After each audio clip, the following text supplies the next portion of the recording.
Yang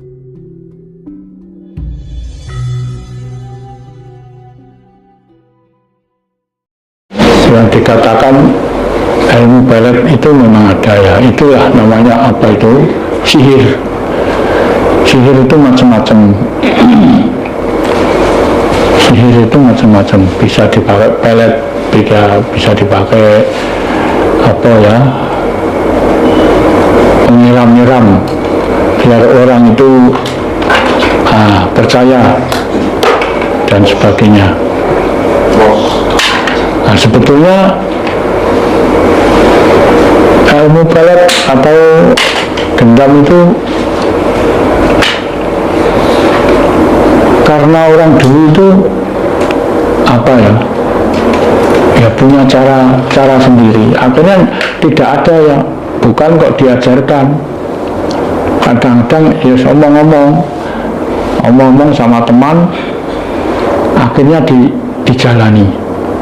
Ya, pakai ritual memang ada. Nah, supaya kita bebas dari pelet, supaya kita manusia bebas dari pelet, tidak bisa kena pelet. Iya. Itu biasanya kadang orang-orang itu yang pernah yang saya pernah dengar itu karena tiba-tiba nggak kenal ini diteblek baunya ini lah. Iya, itu baunya. Itu mesti ini pakai apa-apa ini tangannya ini. Nah, pasti sudah dikasih apa-apa. Jadi kalau diteblek orang sekarang misalnya kok nggak pernah kenal diteblek, dibalas saja, dibalas. Itu orangnya sudah terasa itu tadi. Jangan sampai lama ini. Kalau diteblek orang nggak kenal, oh iya, ya, dibalas diteblek itu aja. Nah, makanya kita supaya nggak kena pelet, syaratnya itu salah satunya ya cara balik itu bisa. Cara balik itu kan menangkal segalanya lah. Iya. Apakah ya bisa dilihat ciri atau tanda orang itu kena pelet atau enggak? Karena kan saking kita itu lihat itu kadang itu pasangan itu beda jauh banget. Yang si istrinya kayak gini, perempuannya kayak gini, tidak seimbang lah. Tidak seimbang gitu. Apakah bisa dilihat itu Bapak? Apa ada ciri-ciri orang pakai pelet? Tentang kekeluargaan, tentang bersuami istri. Ini juga ada dua alternatif. Ada yang pakai pelet atau aji-aji itu, ada juga yang karena ekonomi. Misalnya masih gadis, masih muda, cantik, dapat sudah orang tua, tapi karena apa? Karena ini kaya. Iya. Bisa juga gitu. Nah, kadang-kadang bisa juga kalau pelet itu berarti yang muda ini kaya, atau salah satunya lah. Yang main pelet ini bukan orang laki aja, perempuannya banyak, bisa sama. Nah, kalau sudah diambil, kalau sudah kena, mau apa? Jadikan istri, jadi keluarga selamanya, nggak apa-apa, silahkan, sah-sah saja. Tapi kalau hanya dipakai mainan, ini yang nggak boleh. Kalau cuma hanya senang-senang saja? Nah, iya, nggak boleh. Ini yang apa? Yang dikatakan apa? Membuat dosa-dosa, melakukan kesalahan yang sengaja ini. Okay. Nah, betul.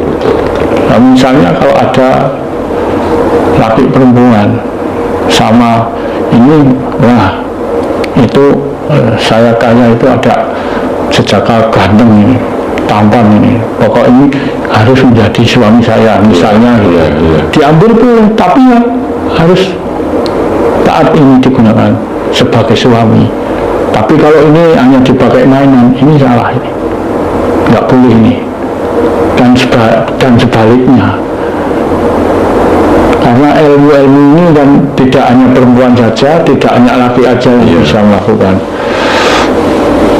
Berarti ini konteksnya ketika misalnya ditujukan untuk nanti ke depannya buat rumah tangga, itu berarti ya baik Ya sah-sah saja, boleh-boleh aja. Meskipun nanti pakainya katanya mungkin jalan goyang, semar mesem, tapi nanti atau apapun ya.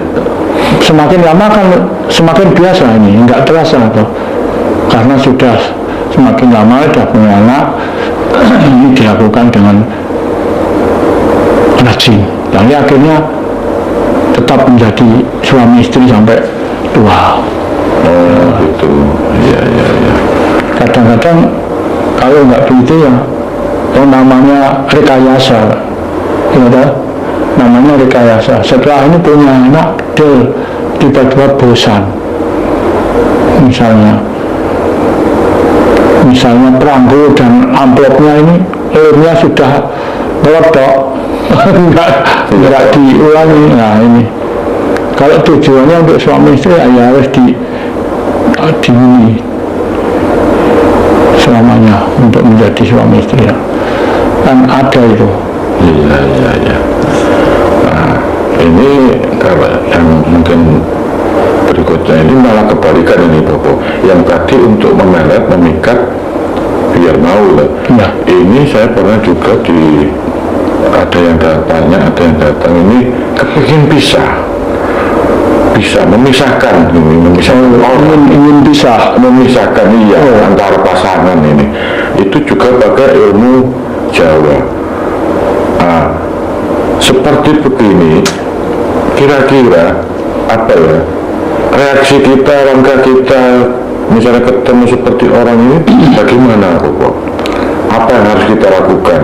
Ini kan sebenarnya memisahkan orang itu kan suatu hal yang sadis banget. Salah.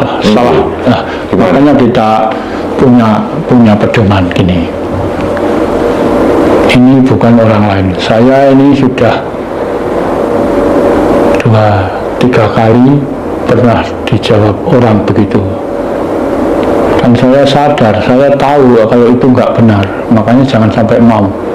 Kalau itu saya mau menuruti, malah saya ditawari minta berapa, saya nggak mau.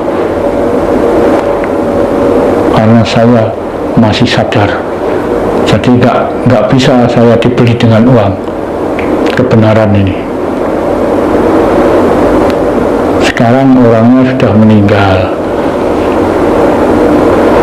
saya ditawari kalau mau gini minta berapa. Loh, kalau itu saya nggak mau lah. Percuma saya belajar selama ini kalau hanya untuk itu. Akhirnya kira-kira cari orang lain, kira-kira saja. Setelah anaknya keturutan angka itu, ternyata orang itu meninggal. Ibunya. Tidak salah 2 kali atau 3 kali saya pernah ditawari orang ini. Enggak, saya bukan untuk itu, cari orang lain, banyak orang tua. Kan kita orang penghayat. Kalau kita mau melakukan itu kan berarti kita kan tidak bertuhan. Kalau sudah itu salah dijalani. Orang melakukan kesalahan dengan sengaja itu sudah melanggar hukum Tuhan itu. Karma itu. Kalau kasusnya begini Bapak, bagaimana misalnya ini pasangan suami istri, si laki-laki ini sering melakukan KDRT, si istri ini sudah bertahun-tahun menahan penderitaan, sering dipukuli, sering ditendang dan sebagainya. Karena mau istilahnya minta cerai itu dia masih lihat anak-anaknya. Dan kalau minta cerai mesti nanti itu akan diancam sama si suaminya. Apakah boleh misalnya kita sebagai orang yang istilahnya mungkin dimintai tolong atau dicegah, minta sharing pendapat dengan orang yang seperti ini, apa harusnya, apa juga harus kita tolong, kita dukung, karena kan posisinya kan beda Ya, meskipun memisahkan pasangan itu suatu hal yang tidak dibenarkan. ya. Monggo. Ini kalau saya pernah ada begitu, memang pernah ada. Ya, yang dikatakan KDRT itu ya sudah kelewatan memang. Yang apinya itu memang tangan besi. Saya hanya memberi saran aja, ya karena ada anak ini, Iya. nek sampean pisah pegatan monggo kerso, tapi bukan saya yang nyuruh.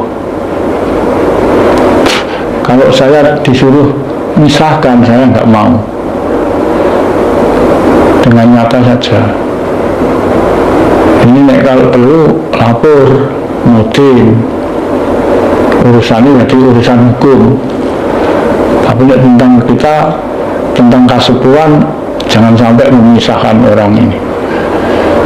Walaupun peristiwanya apapun yang terjadi, kita nggak boleh sebagai orang kasepuan, pensepuh, nggak boleh memisahkan. Karena ya sudah ada, apa yang disatukan oleh Tuhan nggak boleh dipisahkan oleh manusia. Kira-kira itu apa ya, ujian, apa yang nggak arti. Waktu itu beliau merasa ditekan dengan suami gini. Siapa tahu nanti tahun lagi sadar dengan sendirinya. Kalau nggak tahan-tahannya, lapor pada pamong ya. Kalau di desa biasanya mudin atau pamong tempat itu. Kita jangan sampai kita melakukan memisahkan orang lain. Nah, kecuali tidak punya anak, beda. Jadi orang berkeluarga yang punya anak dan yang tidak punya anak itu sudah berbeda. Kalau sudah punya anak ini sudah disatukan oleh Tuhan, nggak bisa kita memisahkan ini. Iya. Tapi kalau tidak punya anak, monggo kerso. Kalau kelewatan, ibarat orang mikul, nek sik kelar dipikul, nek gak kelar diselehno. Wong gak ada ikatan anak aja. Ini. Tapi ya jangan sampai kita sengaja memisahkan. Cari solusi aja dengan tata lahir secara hukum.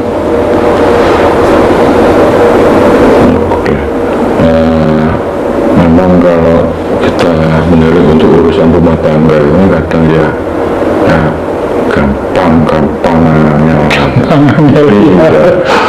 Kalau misalnya istrinya kasusnya kayak gitu, ya penuh penderitaan sudah bertahun-tahun dengan mesuripe, kan ya kita melihat itu kan banyak kasihan saja. Iya. Ada jalan lain ya, salah satu jalan ya harus lapor yang berwajib, yang berwenang lah. Nah, ini untuk yang sesi terakhir ini Bobo, ini tentang ilmu Pancasona. Ini mungkin jenengan juga familiar tentang ilmu Pancasona atau juga ilmu Lembu Sekilan. Itu saya pengen mengupas dari Mbak Harjo, ilmu ini seperti apa dan apakah juga ada manfaatnya kalau kita belajar ilmu ini. Menurut Gini, orang kalau masih senang menggunakan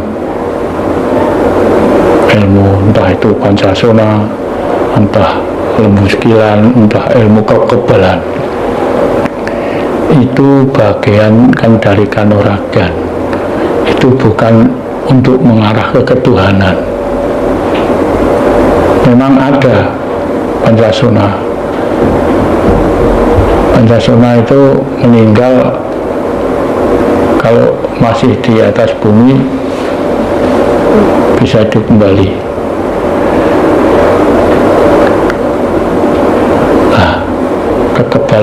Kekebalan yang begitu itu namanya kan sudah ilmu kanuragan, bukan ilmu ketuhanan lagi. Makanya saya sudah sering bilang, ajaran kerohanian belum tentu mengarah ke ketuhanan. Yang mengarah ke situ banyak. Ya, ingin kebal, ingin dikdoyo, dugdeng dan sebagainya. Untuk apa? Orang Jawa sudah bilang, orang dulu, gawe kursi bakal dilunggui, mesti bakal lungguh kursi.